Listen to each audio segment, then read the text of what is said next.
Hi friends, இன்னைக்கு வீட்டில் எப்படி ரெஸ்டாரண்ட்ஸில் வெஜ் நூடுல்ஸ் எல்லாம் பார்க்குறாங்க. அதுக்கு முதல் ஒரு பாத்திரத்தில் தண்ணி கொதிக்க விடுங்க. அது கூட எண்ணெய் சேர்த்துக்கோங்க.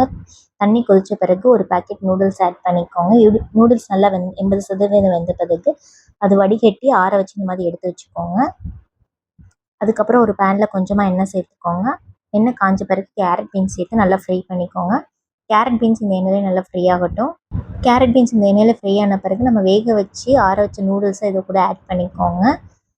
நீங்கள் வேணால் இது கூடவே முட்டை கேபேஜு கேப்சிகம் ஆட் பண்ணிக்கலாம். என்கிட்ட இல்லை, அதனால் நான் கேரட் பீன்ஸ் மட்டும் ஆட் பண்ணியிருக்கேன்.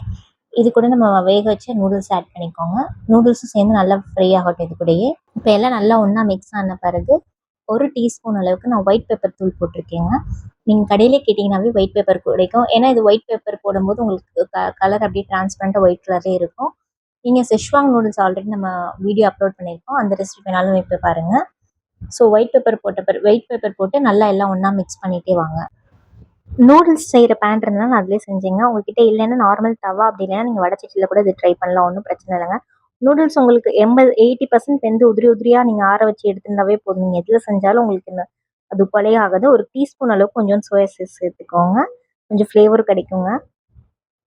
நீங்கள் சோயா சாஸ் சேர்க்குறனால கலர் எதுலேயும் சேஞ்சஸ்லாம் ஆகாதுங்க. அப்படியே அந்த ஒயிட் கலர்லேயே தான் உங்களுக்கு இருக்கும். இப்போ எல்லாத்தையும் நல்லா ஒன்றா மிக்ஸ் பண்ணிகிட்டே வாங்க. அவ்வளோதாங்க. 10 நிமிஷத்தில் ஈஸியாக வீட்லேயே ரெஸ்டாரண்ட் ஸ்டைல் நூடுல்ஸ் நம்ம செஞ்சுட்டோங்க. வீட்டில் நீங்கள் செஞ்சு எப்படி இருந்துச்சுன்னு கமெண்ட் செக்ஷனில் தெரியப்படுத்துங்க.